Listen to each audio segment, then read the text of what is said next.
Hello, Creepy Kingdom, and welcome to tonight's live stream.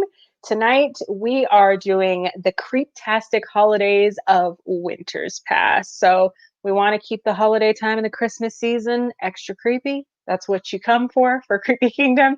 And I'm also going to introduce our founder and co owner of Creepy Kingdom, Mr. James H. Carter II. Hey, happy creepy days. I just made that up. Creepy days. I got your name right this time. Did you like? I got the second in there. I was like, I gotta Yes. make sure.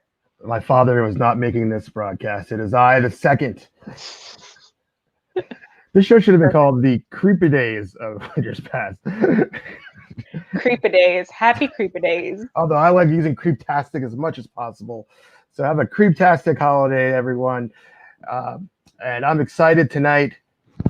Whoa, what is that? There's a creepy bear creeping up behind me. The holiday is getting Creeptastic. Oh my! Could you imagine? We just see you get mauled by some demonic creature, and I'm just sitting here sipping my tea, like. And that was the last of James. Someone should call 911. Won't be me. My tea will get cold, says Tanisha. I gotta finish this tea. We have a live stream. I gotta continue the live stream. Somebody will call 911. That's right. Oh, we lost the light. Let's get the light back. Anything can happen when you're live. That's right. We're live. Anywho, happy holidays, everyone. I'm very excited to share the Creeptastic holidays of Winter's Past with everyone. And most importantly, I want to wish a very happy Festivus to all those that celebrate Festivus out there.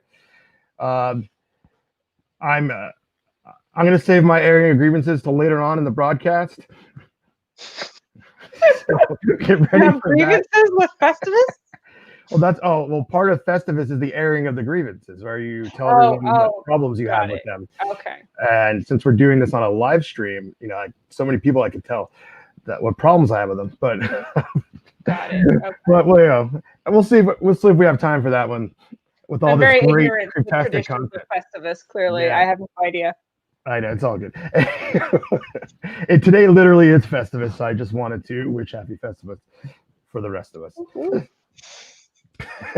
Anywho, so we're going to be taking a look back at some clips from the Christmas specials and Christmas films of the past that just really keep the creepiness alive for the holidays and things that I like to take part in and enjoy. And I'm very honored to be able to share that with everyone watching at home. And God, I'm just so excited just to get into it. So we have lots of things coming up. This live stream, this special, whatever you want, holiday special, could not exist without the works of a very important man in film and cinema. Goes by the name of K. Gordon Murray. A lot of you out there are like, oh, I've never heard of K. Gordon Murray. Right, you never heard of him. You're like, I don't know. Today it's the first. Well, you're going to learn today about K. Gordon Murray. We're going to be playing a few of his works throughout the night. And I also want to take this opportunity to share his life with viewers at home. And by the end of this, you're going to be like, wow, why does this man not have a star on the Walk of Fame or Oscars or whatever accolades filmmakers? Biopic. Yeah. Wow. I might have to make the biopic of K. Gordon Murray. Anyways, we're gonna give you a little bit of bits of his life throughout the night. So let's start it off right with the first chapter of his life. Born in Bloomington, Illinois, where many of the leading circus performers spent their winter seasons, Kenneth K.G. Gordon Murray, son of an Irish-American funeral home director. You can't make this up. Irish funeral home director sounds like a great start to a story. Occasionally spent his boyhood of those. Let's just skip that part. Anyways, by his teenage years, Murray had set up a corn game, which today would be known as a bingo parlor, corn game, like that one, in one of his Great old father's school. is one of his father's cemetery tents. You can just picture this film already. He took that corn game out on the road with the West World Wonder Shows Carnival, eventually rising to the position of manager. So that's what leaves off on his life journey, which leads to these great films. So we're going to start off with the first of his. Uh, actually, the first of his. What is it going to be? It is going to be Santa's Magic Kingdom? yes, Santa's Magic Ooh, Kingdom. okay. Sounds interesting. So let's take a journey there.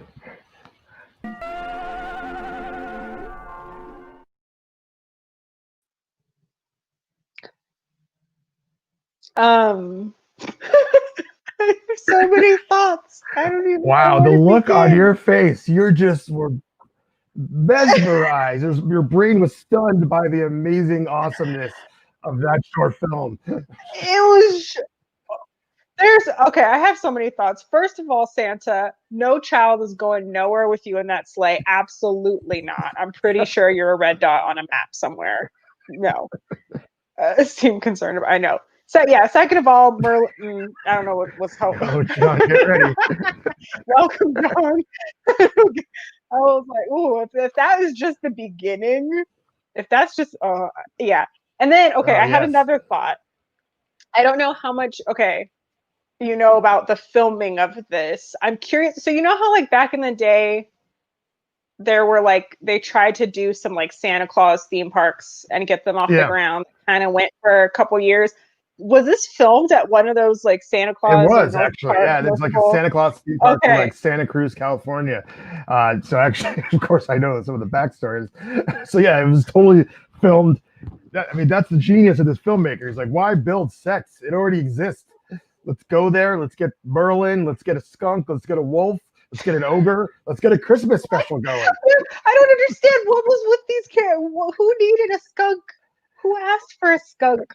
Santa is shady. No children are going anywhere with him in that. If I had a kid, no, my nephew and my niece, I'd be like, no, you're not going anywhere with that man. I don't care how jolly he is. You're going nowhere with I think that's going to be a recurring theme throughout this special.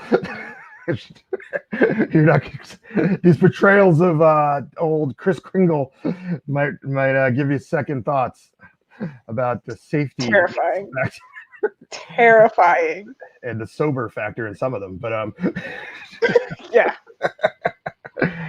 well, yeah, we got more from Gay Gordon. Sorry, Gay Gordon. Tongue twister there. That's why he needs his own star on the Walk of Fame, so I don't mess up his name. We're going to keep it going here and keep the holiday dream alive. So this next one is called A Santa Claus Story, and I want you to look very closely on the expressions on the face of the children throughout this holiday special called A Santa Claus Story. Oh, I will. Whoa, Dunder. Whoa, Blitzen. Whoa. It's Santa Claus. I don't believe it. All right, smile your face.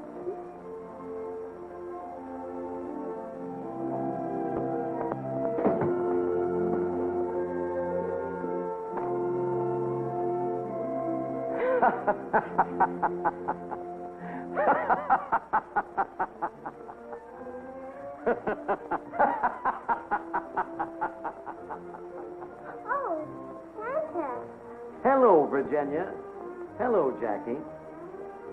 You know our name? Because his daddy's dressed up, that's how. He is not Daddy. Well, he's not a real Santa Claus. Aren't you really? Come here, children. Come on, Jackie.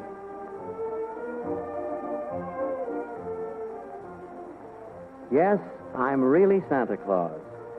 And I want you to believe in me. For children who don't believe in Santa Claus miss the joy of Christmas. But you are really Santa Claus, aren't you?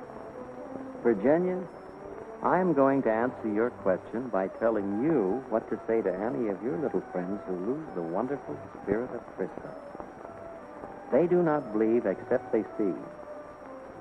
They think that nothing can be which is not comprehensible to their little minds. All minds, Virginia, whether they be men's or children's, are little. Yes, Virginia, there is a Santa Claus. He exists as certainly as love and generosity and devotion exist. And you know that they abound and give to your its highest beauty and joy. Not believe in Santa Claus? You might as well not believe in fairies. Nobody sees Santa Claus, but that is no sign that there is no Santa Claus. The most real things in the world are those that neither men nor children can see. Did you ever see fairies dancing on the lawn? Of course not. But that's no proof that they are not there. Nobody can conceive or imagine all the wonders there are, unseen and unseeable in this world. You can tear apart the baby's rattle and see what makes the noise inside.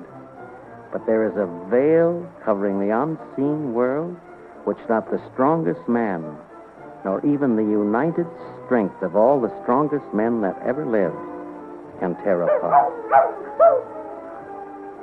Only faith, fancy, poetry, love, romance can push aside that curtain and view and picture the supernal beauty and glory beyond.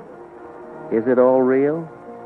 Oh, Virginia, in all this world, there is nothing else real and abiding. No Santa Claus. He lives, and he lives forever. 1,000 years from now, Virginia, nay, 10,000 years from now, he will continue to make glad the heart of childhood.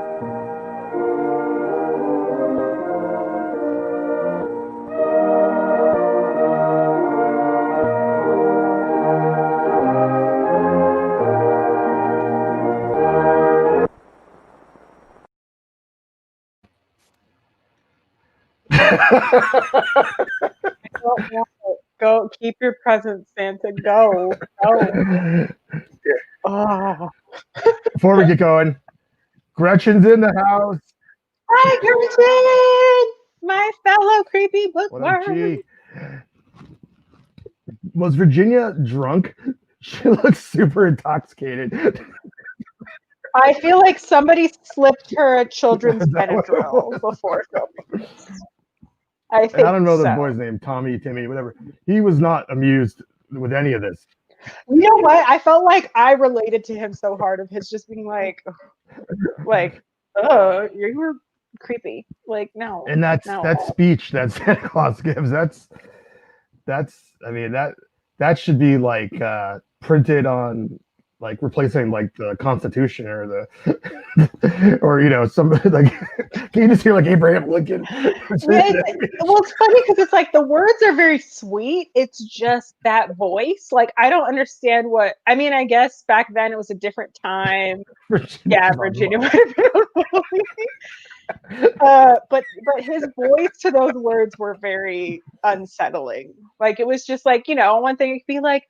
You don't see fairies, but there's magic around. Like, that sounds all nice. But when it's like, there's fairies all over. There's magic. Yeah. You can't see. It's like, oh, stop. So I do have to say, I did have to condense this clip from its original form.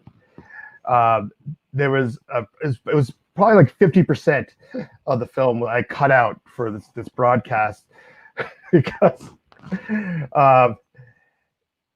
somehow Virginia asked about Christmas, and then Santa Claus takes out like a toy monkey for some reason, and it said, "This is a Christmas monkey, and he lives a very great life." And then it's about 5 minutes of like footage of monkeys like in a zoo as Santa Claus narrates like they're living their lives.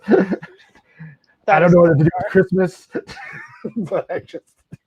Is that not a holiday tradition in your household, James? The traditional Christmas monkeys? No. Yeah, we let them loose out the house, and we narrate what we think they're saying. I thought everyone did that. Apparently not. Well, The creepy days only come once a year. That's right. It's happening right now. So let's keep it going.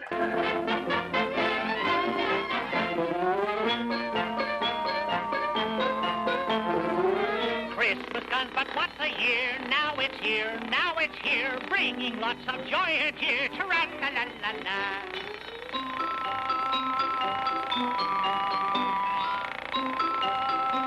There is a Santa Claus. Christmas comes but once a year. Now it's here, now it's here, bringing lots of joy and cheer. Tra-la-la-la-la. Oh!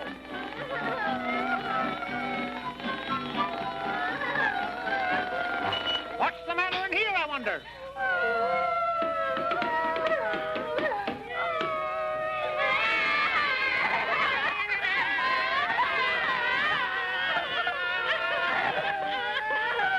Looks like a pretty gloomy Christmas for those poor kids. What can I do? Let me think. Huh? Ah!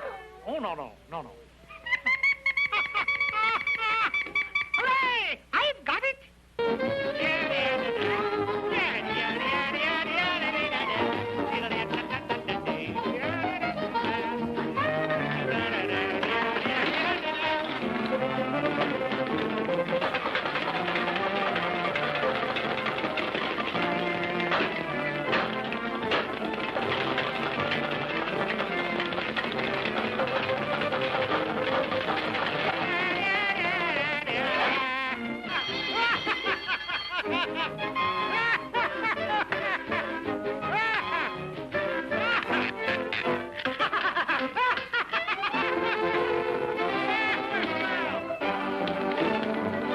Now for the surprise. Merry Christmas, everybody!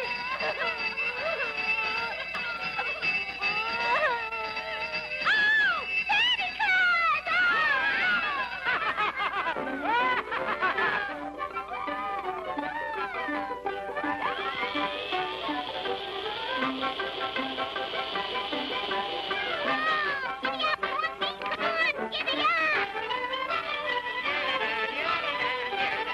Everybody, come on, come on.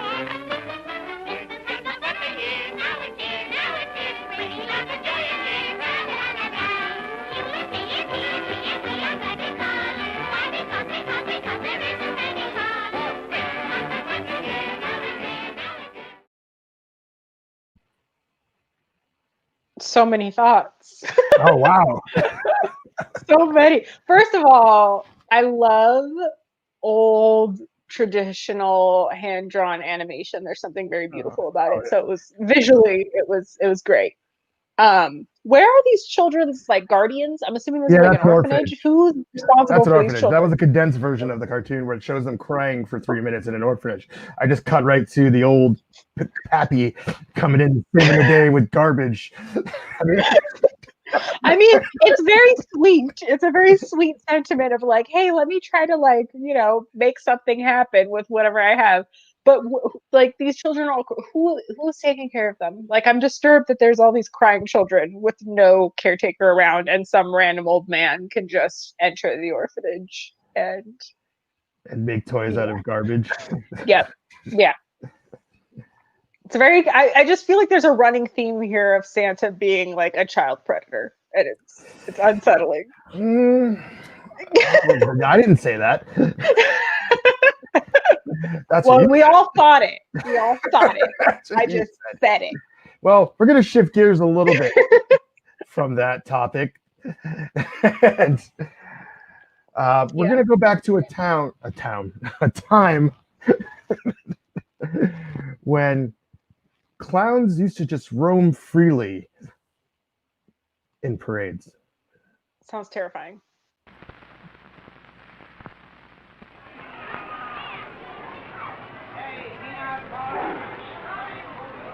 Hello, everyone. Welcome to the famous Santa Claus Lane Parade. This is Bill Welch inviting you to join us here on famous Hollywood Boulevard as we see a spectacular parade once again. Relax, folks. It's all right. Don't worry. I'll run over you there. Well, a Merry Christmas to you. You got your big party going. Yeah. A week from Saturday, the toys for Tot Show, the Los Angeles Sports Arena, Bill. Yeah. And we hope everybody come out. Bring one new unwrapped toy in. One new unwrapped toy. Right. And that gets them into your big toy. That's all it takes. Here's Pinky, the roller skating donkey, all dyed pink tonight, and roller skating down the street. Here comes the guy you see and enjoy on television, and the kids are all yelling, "Hey, Bozo!" And I don't know, hello, Bozo! How are you, Bozo? Hello, Bill Welch. All right? Isn't this a great night here in Hollywood? Merry Christmas. All the kids are yelling at you, Bozo. Well, I'm going to yell back at them. Thank you, Bozo. Thank you, Bozo. Merry Christmas to you.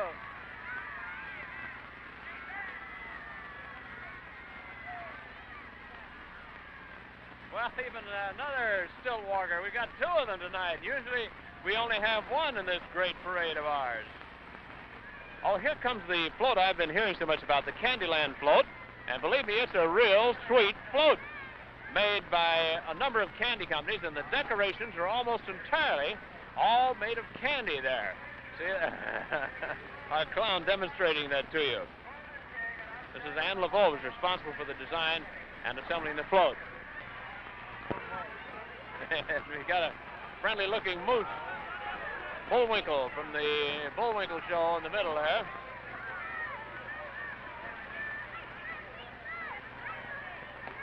All from that famous television program, The Untouchables. Look out! The Bob is here. Hey, let's... That's a shootout. I think they're going to take care of the mob.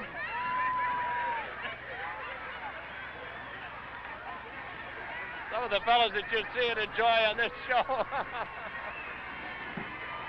Thank you, fellas. And, oh, here's that Happy Patches party. Hello.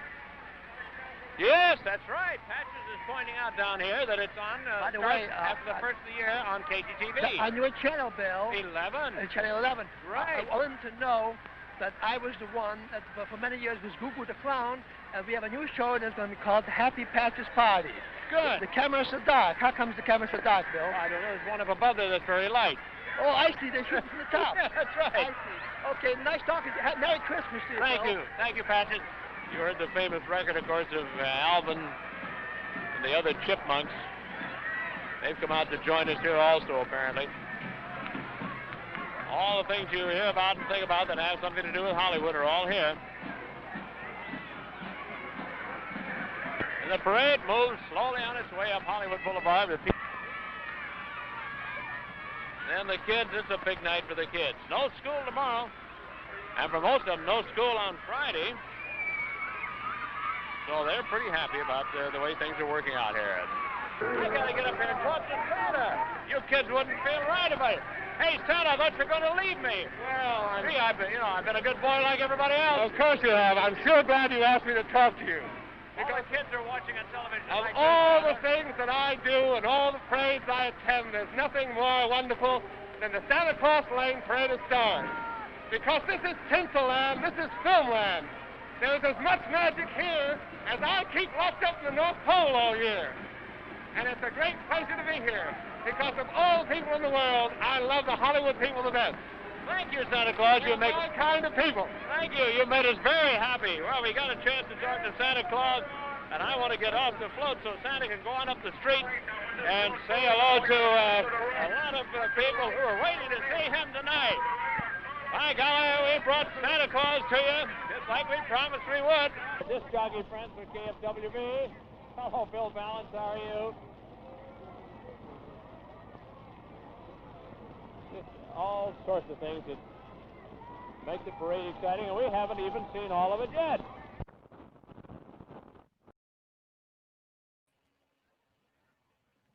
I love cutting back to every clip to the look on your face. You gotta love old Hollywood, just dudes smoking, driving parade floats, and mafia violence, as Tim mentioned, and I was like, yeah, this is definitely not. This would not fly in current times. Lovely holiday for sure. Display of mob violence. Yeah, and then can we talk about hi Roxy, miss you. Can we talk about 25-year-old He's Santa as 25. well? He's very We aggressive. couldn't- like a very aggressive 25-year-old Santa Claus. Like what is going on? Yeah, and very pro Hollywood. Who would have thunk that Santa was pro Hollywood? You know, I mean, clearly he had some Botox work done, so apparently he was like right at home. Right. He's already Anyways, for everyone that's just tuning in or just coming to this, you're smack dab in the middle of the Creeptastic holidays of winter's past. And the Creeptasticness is going to keep on rolling forward. This night was in honor of the life's work of K. Gordon Murray, who in the first part of our show, we talked about his upbringing. You know, how he was a bingo parlor owner at teenage years and took it on the road as a carny. What did you do when you were a teenager? I don't think you accomplished that. I read all the Harry Potter books. Oh, well, that's almost as good. not quite. Almost to that level. Yes. Almost. So before we go to the next K. Gordon Murray masterpiece, we're going to share a little bit more of his life story. And let's bring up his face. Look at that face. If that's not the face of a mastermind filmmaker, I don't know what is. All right, here's the next chapter in his life story. During the winter season at Bloomington, Murray set up a network of quasi-legal slot machines. Quasi. By the late 1930s, Murray was using his circle's friends' various connections to aid a casting director to hire little people to act as the Munchkins in the 1939 MGM film The Wizard of Oz. Now that's an accomplishment. Let's take a moment there. He was the casting director of the Munchkins in The Wizard of Oz. This man. He casted perfectly. All those Munchkin, every last Munchkin was perfectly cast. He did it. He did it. I mean, that's kind of the highlight of his life, but and no, he's got a few more accomplishments. Murray married his sweetheart. That's boring. Okay. They went to Hollywood. He met Cecil B. DeMille, and he hired to promote his movie, The Greatest Show on Earth. So he got into show business. He got into the film business, casting the Wizard of Oz Munchkins, and now he's off and running. And he's like, you know what? Now it's time for me to express myself through the medium of film, and that's where we're going to continue his life story when we in our next chapter. Very exciting. But this next film is called Santa's Enchanted Village, and it is a story where it's a life lesson about personal responsibility. And I think it's time, you know, I don't want to be preachy on the show, but I think everyone watching should take a moment of self-reflection while watching this and, you know, bust out a mirror and say, you know, am I taking responsibility for my person? Steep.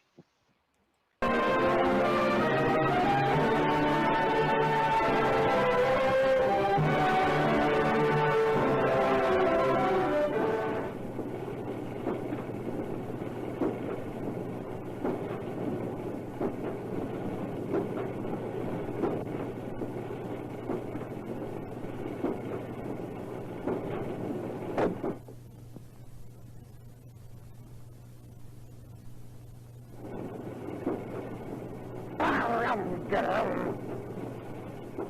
Oh, if I find him, I'll...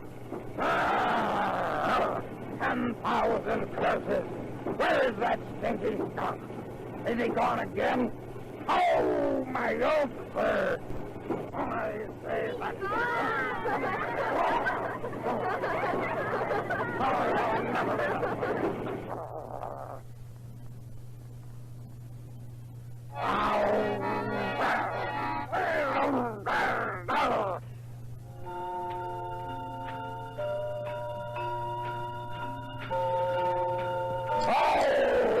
sir. What is it, Mr. Wolf? It's that skunk again, Mr. Santa.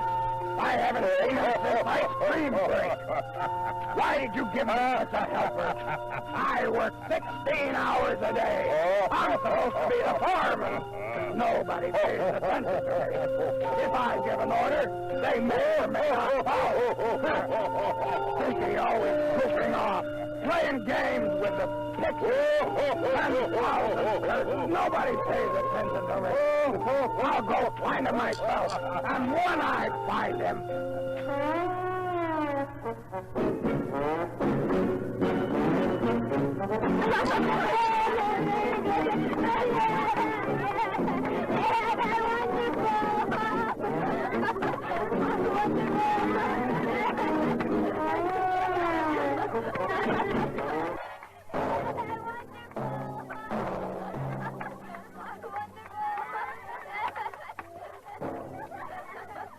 Meet the biggest little lady of the carnival world. Oh, Tina Little Town.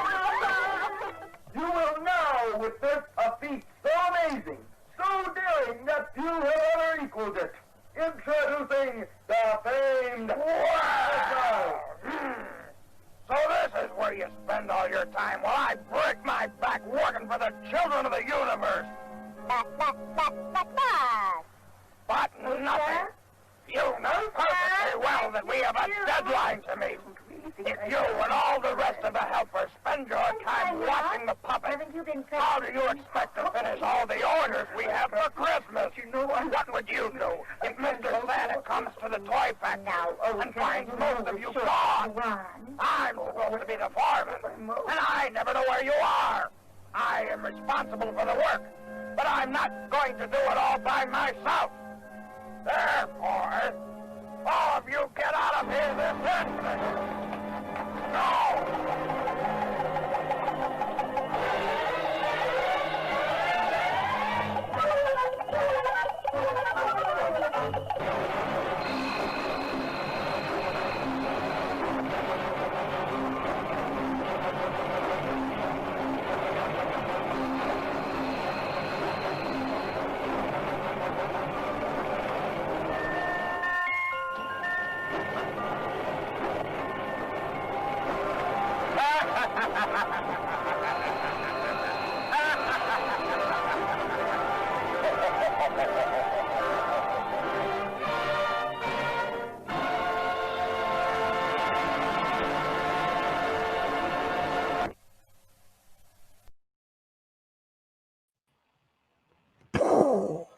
Mind blown. So this won Best Picture at the Oscars that year, right?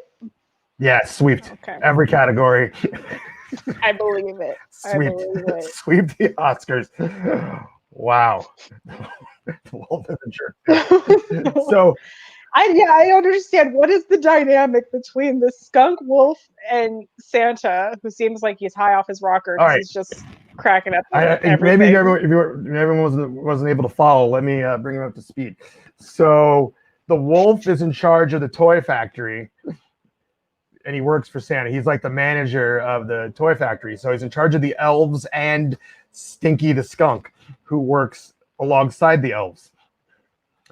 But Stinky the skunk was like, yeah, I'm just going to sneak out of the building toys and just kind of peep into the puppet show and check that out.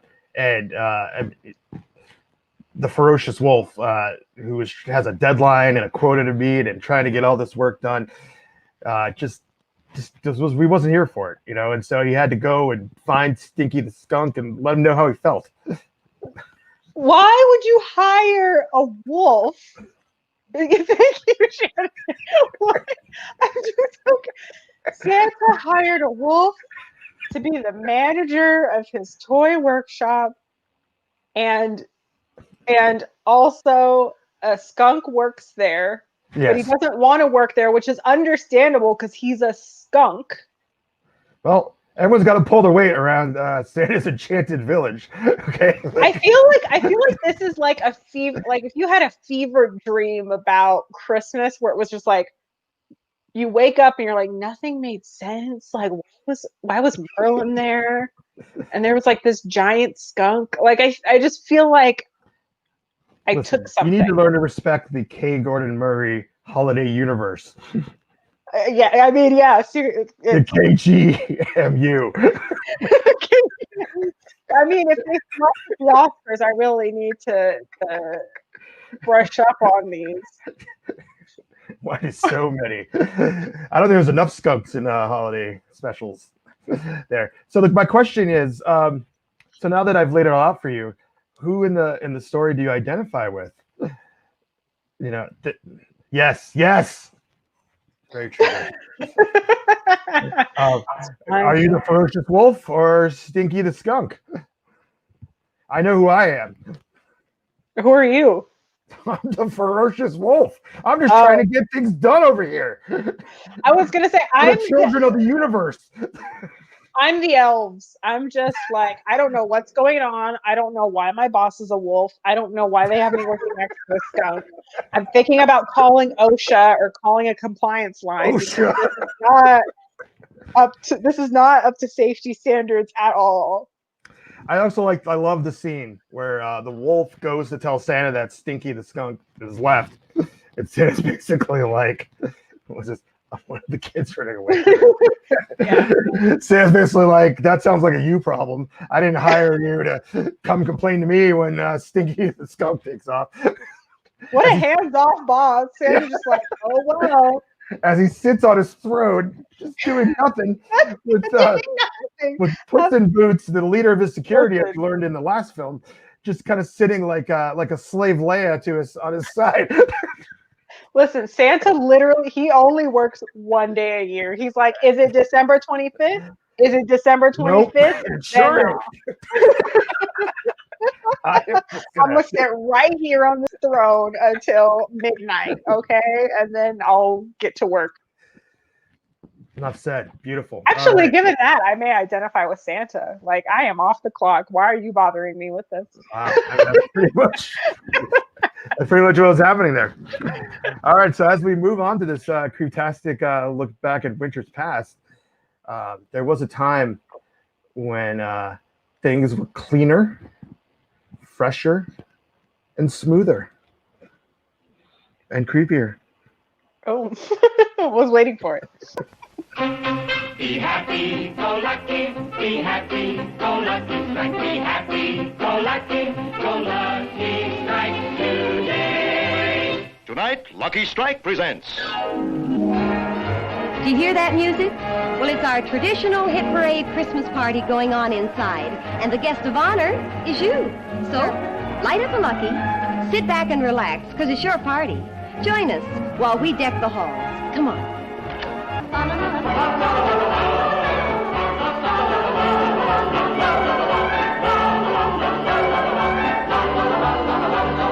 Sing we joyously together.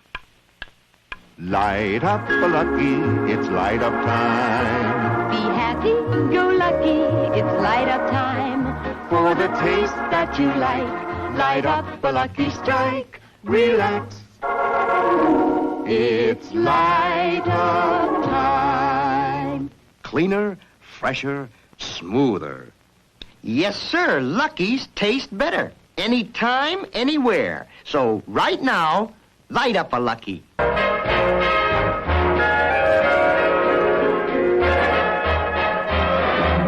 better watch out. You better not cry. Better not pout. I'm telling you why. Santa Claus is coming to town.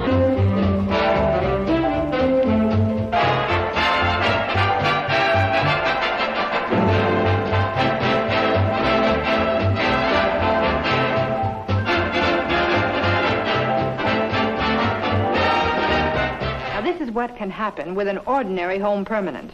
See how weak and limp the wave is? Just on the surface. And here's a new improved quick wave. The new penetrating ingredient has gone into every hair and given it a lasting and much more natural wave pattern. New double analyzed quick is still the quickest, too. Just 1 hour from start to setting. And you'll have a soft wave that's much more like naturally curly hair for at least 6 months.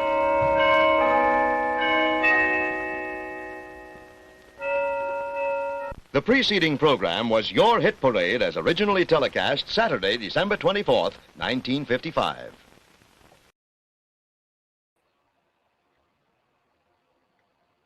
Well, I gotta get my hands on some of that brand new permanent so I can have naturally curly hair. I don't think you need it, Tanisha. I know. I think you have naturally curly hair. Oh, no, this is a permanent. Oh, is that? Oh, wow, you're right ahead of the game. Permanent. I just love like the old like Hollywood talk where they all talk like this and with my European accent. European. Yeah, European. I just miss the days of cartoons selling cigarettes. You know that too. It's a cleaner, fresher, smoother time. It really was. I wonder what was in those cigarettes. It's really clean and fresh. Well, now we're gonna go to a rendition of a classic, one we all know, but one that we really learned that Santa really likes hitting the pipe. Oh.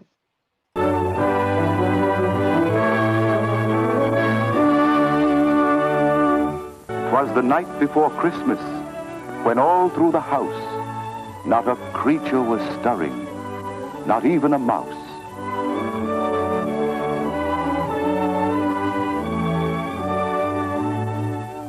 The stockings were hung by the chimney with care, in hopes that St. Nicholas soon would be there. The children were nestled all snug in their beds, while visions of sugar plums danced in their heads.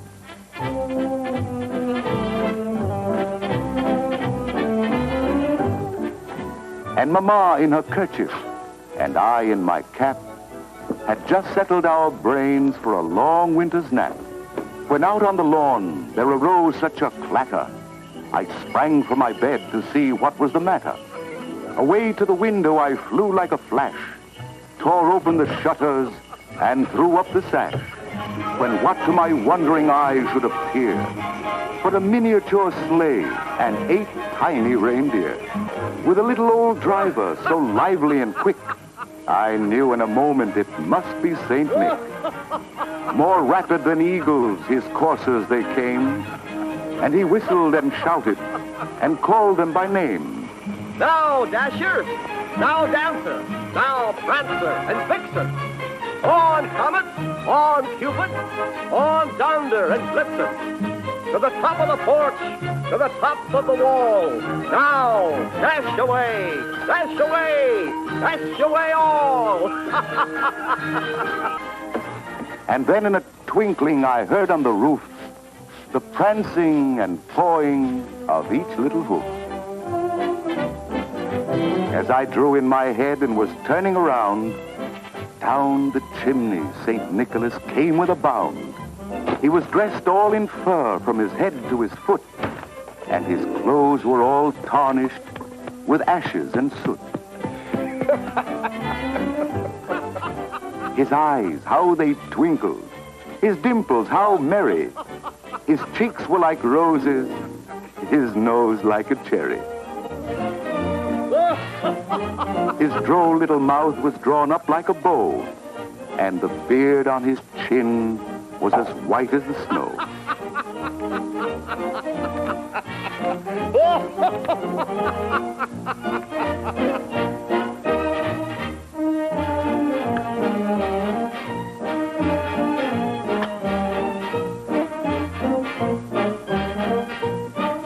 The stump of a pipe he held tight in his teeth, and the smoke it encircled his head like a wreath.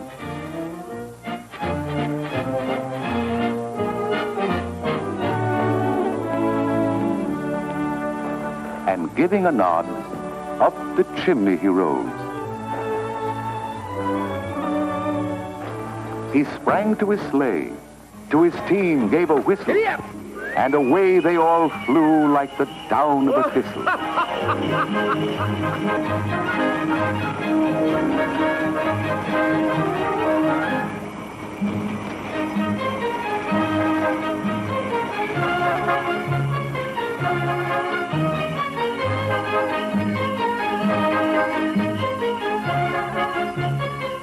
But I heard him exclaim ere he drove out of sight,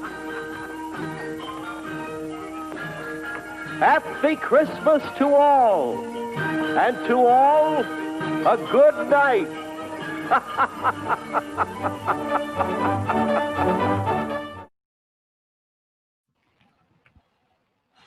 What was that face on the end too of Santa? Like what was he smoking? What was in that pipe? Yeah, he was hitting it.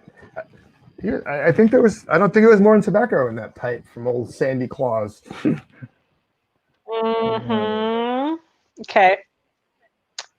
Just saying, he was a little like, to all a good night. I don't know if he should be driving the sleigh. I mean, also he's got this like really small, minute amount of time to like get in there, get the presents out, and leave. And he's just like, I'm just gonna leisurely hit the pipe. I mean, you could do that while you're in the sleigh, but that's how laid back he is. He doesn't care. He's almost daring the children to catch him. I mean, yeah, I guess. Or is he trying to catch children? I don't know. Just saying. It's the vibes I get. Yeah, Roxy, I agree. They all have like these really creepy, not comforting laughs at all. Not comforting laughs. So yeah, oh, our special's almost over. This has been such a creeptastic blast. This has been the creepiest Christmas footage I think I've ever seen in my life. I have to say, I have so much content for this special. I had to tap out after, for this. I have enough for a few years worth of this. So, if you enjoyed this special, we'll come back next year and buy more. But we're not over yet. Anyways, we got annual Creeptastic holiday event. That's right. So I believe the term nightmare fuel or fever dream was used a lot throughout this. I would say this next clip, that's what I labeled it as. This is probably the most nightmare fuel fever dream-esque piece that we're gonna play. Oh, I mean that's subjective, of course, but this actually kind of terrifies me. So there's nothing scarier than learning about the first Christmas.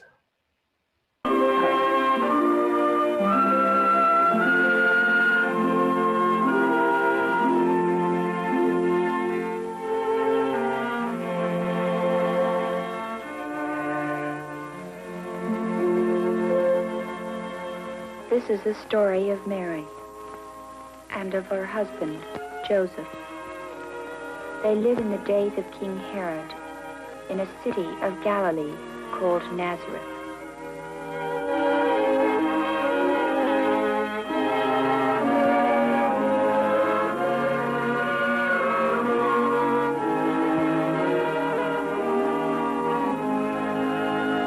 One day, God sent the angel Gabriel down to Nazareth, and the angel appeared before Mary.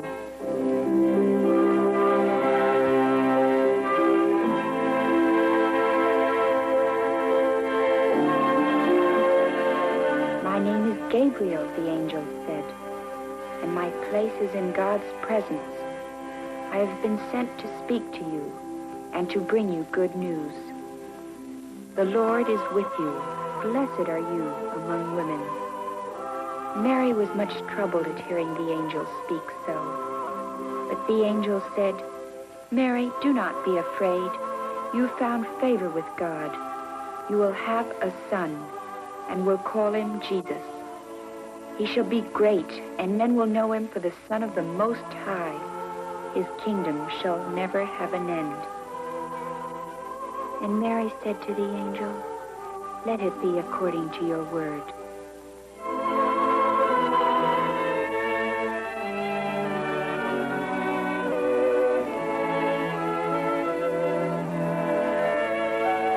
It happened that in the days that followed, a decree went out from the Emperor Augustus, ordering all of the people to be registered and taxed.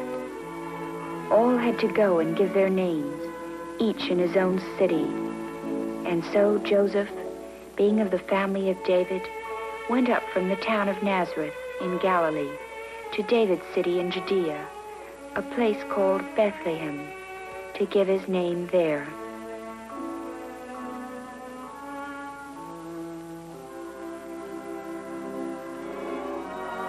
Nearby, there were shepherds in the fields, keeping a night watch over their flocks. The glory of the Lord shone about them.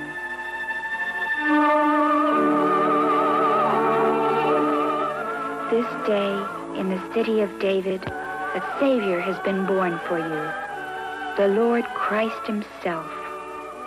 This is a sign by which you will know him. You will find the child lying in a manger.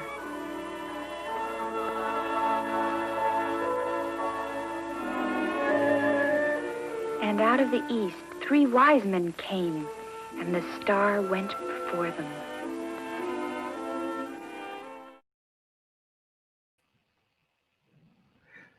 That is extremely unsettling. Wow, just every time we go back, the look on your face every time. It's incredible. It's just it's like I'm itching, like it's made my skin crawl. That first of all, are those like marionette puppets? I don't know what they are, but those that loop around their head, that wire, that's like super disturbing. It's terrifying. What else is there to tell, Roxy? You will have a son, and he will be great. The end. Mary got knocked up by God, and and was like, "Oops, Joseph, it's God's baby, so we gotta do it." We've all been there. We've all been there. We've all had that moment of accidentally getting pregnant by God. You know. There's the quote of the night. Wow, having such a great time at the Creeptastic holidays of Winter's Past. We have one more clip to share. And before we do, it is, obviously this clip is our final presentation from the filmmaking legend, K. Gordon Murray. Proving to be I knew nothing about him, but I can see the legend. He is absolutely incredible. So I've actually decided I don't necessarily need to read more of his bio, but the next clip we're going to do is a scene from the full-length feature film Santa Claus. Not to be confused with the Santa Claus. Not the Santa Claus, not Santa Claus the movie from the 80s. None of that. This movie is just Santa Claus, released in 1959. Any other film called Santa Claus is a fake, is a perpetrator. This is the real Santa Claus movie. It cannot be topped. It's absolutely incredible. One thing I will say, I want to say a few things about the film. Oh, someone's on My domestic partner has a problem with this film. Uh-oh, that doesn't bode well for my coming experience. Listen to this stat about the movie Santa Claus. It made so much money that it's the only film in U.S. history besides Snow White and the Seven Dwarfs to be released profitably in theaters every few years for 3 decades. So right behind Snow White, this film Santa Claus, they kept putting it out and it kept making bank. Hold up. We got a little comment here about the first Christmas. Roxy Tart, our resident biblical historian, fact checking. Nothing else happened. That was it, wasn't it? Well, it looks like it's time for you to do your own puppet show of the first Christmas. Oh my God. You know what? If Roxy were to produce like a puppet show of the first Christmas, it would be full of glitter and bright pastel colors, and I'm here for it. All right. You can sense the challenge, Roxanne. Just saying. So Santa Claus. it's so amazing. I wish I could just play the whole film. In all honesty,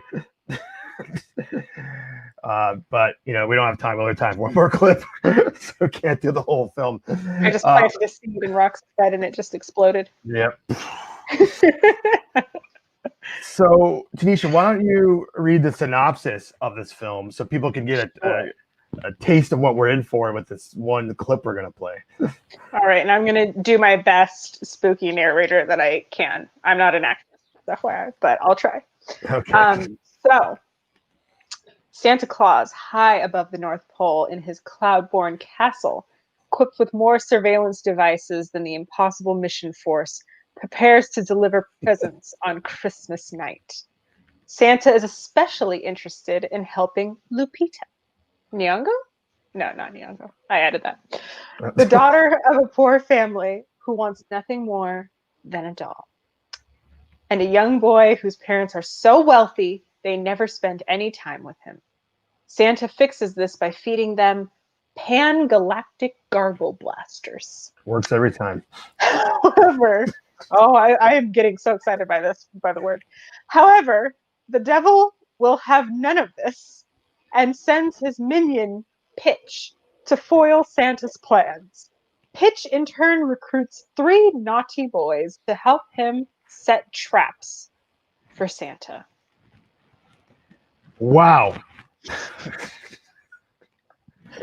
I mean, that alone should get you on board. But in case you're not already, I have to say, Shannon is not singing its praises. She's not. I'm not feeling particularly stoked for this one. The first time I watched this film, a friend of mine had found this film in a Kmart. That's how long ago this was. In the dollar DVD rack. And sounds like where you would find it after reading the synopsis. Sounds like where you would come across it. It is the best Christmas movie ever, Roxy. It truly is. Let me bring up our title graphic. Do I have that? Yeah. Whoa, what was that? Sorry, my phone started ringing and it's Harry Potter themed. I thought it was a Christmas song. Anyways, this is from the film Santa Claus. There's Pitch right there in all of his glory. There's Lupita, who wants the doll, and of course Kris Kringle up to his own pan-galactic gargle blasting ways. So, anyways, so it's a cover of Pitch and Santa. So it's a guy dressed up as a devil, as a demon or whatever, and Santa, and it says Santa Claus is in the dollar bin. So my friend's like, I don't know what this is, but I have to buy it. And we watched it after a movie marathon of just crappy movies. We put this on at 4 a.m. So we started it at 4. We didn't end at 4. Very intoxicated. All recipes for like passing out or not making it. I was on the edge of my seat this entire film. Well, you were drunk. I mean, well, I'm saying no. Normally, I would have just fallen asleep, but the film sobered me up. Is what I'm saying. It was just like, oh dear. Okay. Like, the first 30 or 20 minutes is this children of the world. It's like It's a Small World, but singing Christmas songs. Just so uncompromising in its vision, just so smacking you in the face with its amazingness. And I think the film should be called Santa Claus versus the Devil. And in fact, when I remake the film, that's what I will call it. That actually sounds like a catchy title that would capture a lot of people's interest. So, with all that being said, I'm going to show one scene. This film is in the public domain. It's on YouTube. It's also Riff Tracks has done it. For those people that enjoy Riff Tracks, it's been great with Riff Tracks. Shannon's out. She's like, okay. Oh, Shannon's only seen it with Riff Tracks. She hasn't even seen it without Riff Tracks. You know what, James? Just you have already broken my trust with exposing me to Darby O'Gill and the Little People. So now the second greatest Disney film ever released. I'm nervous. Behind but, Who Framed Roger Rabbit, of course. That is a great movie. Darby O'Gill, I don't agree with, but Who Framed Roger Rabbit? So Darby O'Gill, Little People is the second greatest Disney film of all time. Who Framed Roger Rabbit is the first. Anyway, it's not up for debate, and we're gonna hop to this amazing scene. Oh my God, I'm so excited to show this scene with you. This is the scene where Lupita just dreaming about the doll she wants, the infamous doll that was mentioned in the summary. So let's just get to it. I'm not ready. I recall when I was a little girl, I often would dream of great riches, that I had all the things I wished for and not a care in the world. But at times I also dream with the devil. Confounded devil, why can't he leave Lupita alone?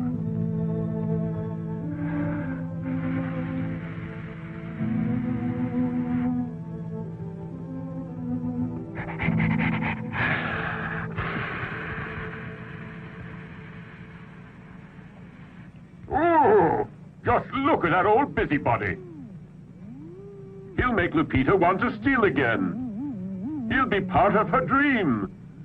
How awful. Better look at her dream now.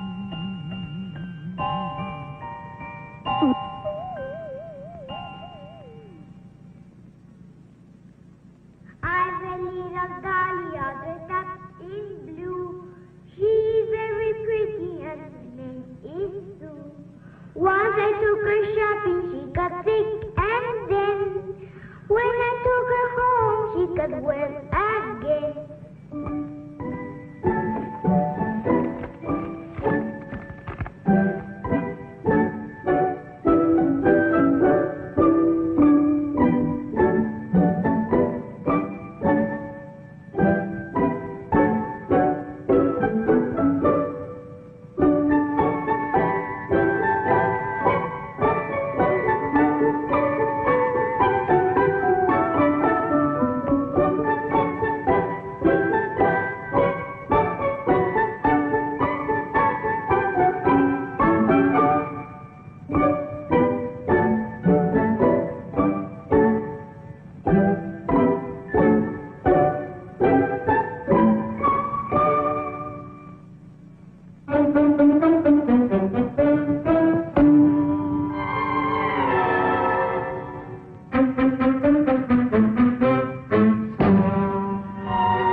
No, you know that stealing is bad, and I want to be good. But you must learn to steal. No, you know stealing is bad, and I want to be good. We dolls don't like good little girls. No, to steal is evil, and I don't want to be evil. You must be evil if you want a doll. No, you know stealing is evil, and I don't want to be evil. Steal, fight, tell lies, and we will all be yours. No, I don't want to be evil, and telling lies is evil. You want to be good, eh? You want to be bad. No, you know stealing is bad, and I want to be good. Well, then you'll never have a doll.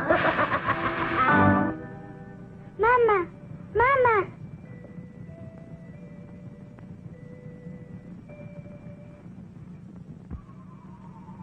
Poor little child. Believe me, that old pitch is going to pay for this. Very minute I get to Earth, he will pay for what he is doing.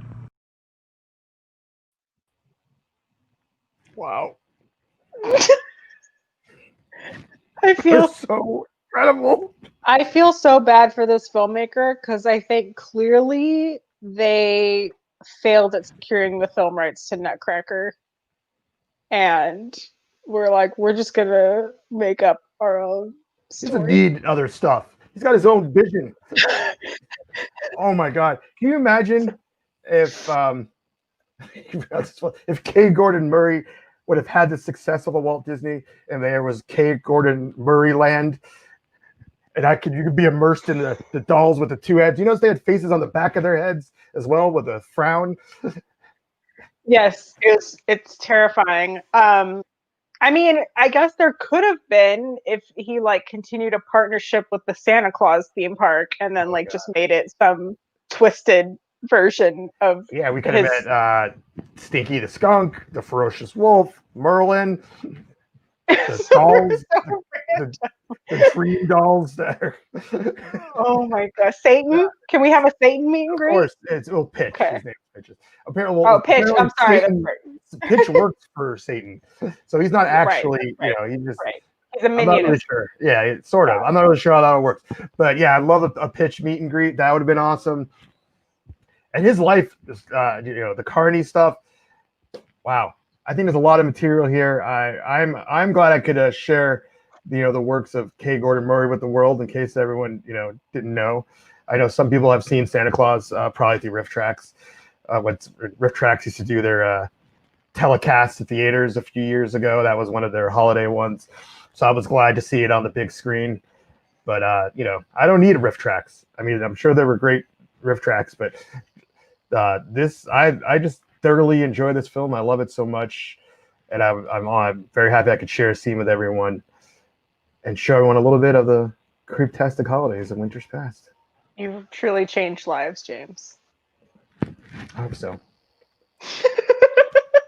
All right. Well, yeah, I now have very terrifying viewpoints of Santa Claus. Will stick with me forever. Well, I guess that wraps up this show, huh? You want to take us down the exit, down the chimney? Yeah. I was thinking of a pun there.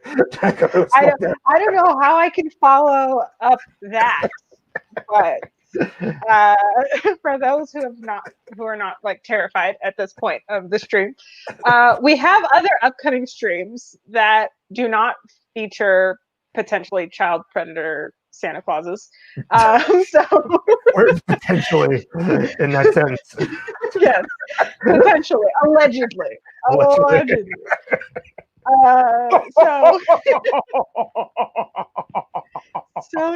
Like literally now I'm like if I mean obviously this year with COVID none of that is happening, but next year if I'm like taking my niece or nephew to go visit Santa, I'm like, no, you're not sitting on, don't go near him, don't touch him. Santa's gonna say, I love Hollywood. It's the greatest place on earth. I'm Santa, you guys. I love Hollywood. No. Mm-mm. No. Tinseltown is where it's at. Oh God. Oh no. You sound It's terrifying. like a clown. It's terrifying. Oh, it's so unsettling. I can't even. Oh, anyway, so if you would like some maybe less unsettling live streams, we do have quite a few coming through the pipeline. We have on the 27th the yearly creepy. So about our weekly creepy. Now we're gonna have a look back at the year that was the whole year. This is a mega episode of the weekly creepy, the yearly creepy. I'm going to be hosting it. We're going to look back at the entire year of Creepy Kingdom stuff.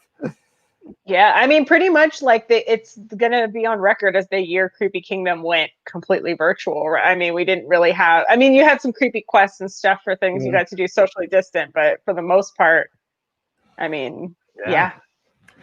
Yep. So 98% of it's going to be about the part of this show where we showed that clip of Santa Claus. JK. Oh yeah. Oh no. That was definitely the highlight of the year, as far as I'm concerned, that we just witnessed. Terrifying. But Terrifying. some other Anyway. people might have a say. So we'll see.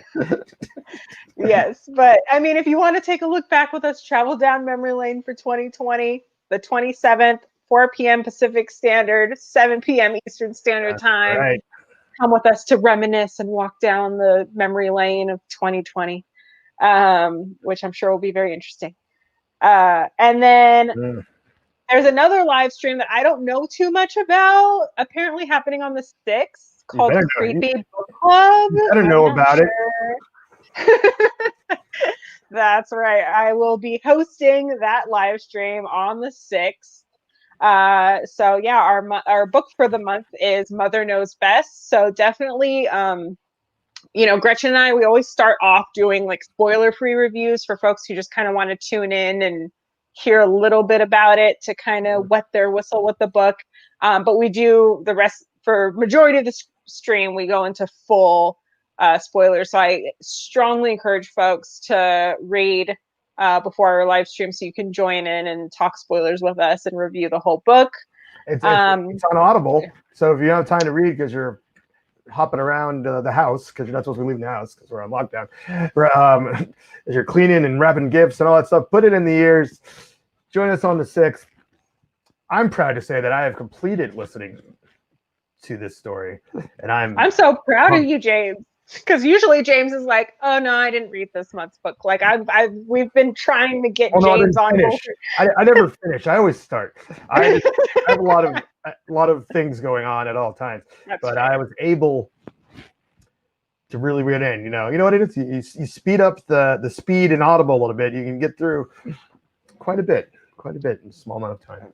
Yeah, you are the busiest man in creepy show business, James. I will say that. So. Wow. Show business. That's right. I just gave you that. I just gave you a new title. Yeah. I'm the busiest man in creepy show business. That's right. So read, join us, or listen on Audible. I feel like we keep talking about Audible and audiobooks. If I don't ever get an Audible sponsorship out of this or something, I don't know. Well, free credit. I mean, we are like just giving Audible free promotion. But I do see an Audible sponsorship in our future in 2021, because clearly everything that we're doing with the book club is pushing Audible. It only makes sense. I know. I feel like I mention it almost every single time. So you're welcome for free advertising. If you'd like to throw me a free book credit, that'd be great. Or throw us a sponsorship, that'd be fabulous. Anyway, and then I'm really, really excited because the first part of this live stream, 2 weeks? I don't even know what it's time. 2 weeks ago, the first half of the Creepy Kingdom video vault. It was like a solid month ago, man. Was it? Time is like flying by, but yeah. It was the day before Thanksgiving, if I'm not mistaken. You're right. You are. Oh my goodness, this year just flew by. Anyway, on the 13th. So if you tuned in for the first part of the Creepy Kingdom video vault, you were gifted with some true comedic treasures of just the antics of James, Roxy, and Cupcake Terror in Disneyland together for the first time, and it was so magical, and I was in tears laughing hysterically. So I am so pumped for part 2. Yeah, so the premise of this ongoing live stream series is that we're going to take a look back at old video footage of us in theme parks and haunts or whatever we're doing. And most of the stuff is stuff that we haven't seen before because we just recorded it and just never did anything with it or looked at it. Our pal Tim, who has popped up a few times here, edits it for us, so we get a fresh look at it live on the stream with everyone else. And that was a wild ride going through that. And we had so much footage from that trip, we didn't conclude it. We didn't get to finish it. And so there's actually a part 2 of that. It was a to be continued. The first time, and we're going to keep it going because it was right at a cliffhanger as far as I'm concerned. The viewers at home probably didn't think it was cliffhanger, but I know what's coming up, so it was definitely a cliffhanger, and the only clue that I could possibly give you is that what is this? Was it the next one? This is Roxy Tart, live from quarantine. Or Alexa. I lost track of what I was saying. It doesn't matter. It's going to be incredible, I guess. Or I don't know. You were gonna give like a hint or a teaser. Oh yeah, no, sorry. Yeah, the little clip. Little teaser of the time that we shut down It's a Small World. Oh. So I think that's more than enough of a teaser. Yep, looking forward to it. So yeah, we pushed it back. Originally, if you listen to other live streams, we said it was going to come next week, but it's pushed back till the 13th of January. Sounds like so we can 13th. remotely prepare ourselves for it. Perfect. So the last thing before we leave you today, as always, we want to give a huge shout out to our sponsor, Makeup Medley, that continues to support us. They're awesome. Definitely check out their website. Lots of great makeup products, whether, kind of doing more like costume makeup. They have some good beauty makeup as well. I always love Ben Nye is one of my favorite makeup products, and they have tons of Ben Nye stuff. So check them out. Promo code CREEPY to get free shipping on any orders over $30. I think we're past the due date to order for it to arrive in time for Christmas. But hey, if you want to celebrate the new year, Kwanzaa is still coming up, That Kwanzaa. That's right. Get that. I'll take some makeup for Kwanzaa. Listen, whatever presents come. Yeah. So definitely check out Makeup Medley. And yeah, thank you, James, for Roxy's birthday. I'm also a January baby. So if you would like to buy makeup for Roxy or myself in January, just throwing it out there. Yep, sorry, but yeah, thank you, James, for giving me some Christmas themed nightmares that I look forward to having. That's what I'm here for. I'm scarred for life now. But yeah, this has been the Creeptastic Holidays of Winters Past. I am your host, Tanisha. And I'm James H. Cotta II. Stay creepy, everybody. Creepy days.